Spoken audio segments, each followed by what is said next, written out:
This was soon identified as the kind of mark that drug addicts have from injecting themselves. It's quite possible that he overdosed on something, one of the doctors said. After further examination, the doctors found that Bob's body contained a huge amount of heroin. The police checked Bob's background. Using their computer systems, it took almost no time at all to discover that he'd been arrested several times when he was younger for having drugs and being a drug dealer. The police didn't investigate the contents of the bike's petrol tank. It was never discovered that liquid heroin had been added to it. 2 weeks later, Tommy decided to go to the police station to ask if they had any new information about Bob's death. Tommy was taken into a small office and told to wait there. A short time later, a policeman came to speak to him.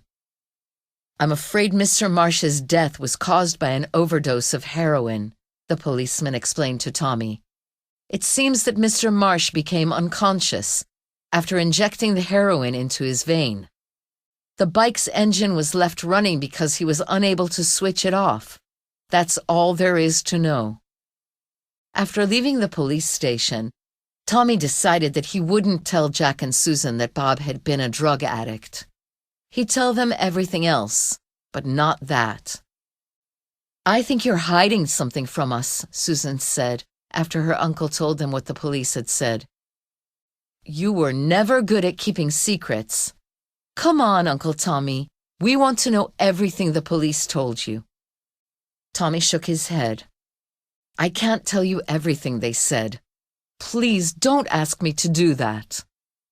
"He was our father, and we've got the right to know," Susan insisted.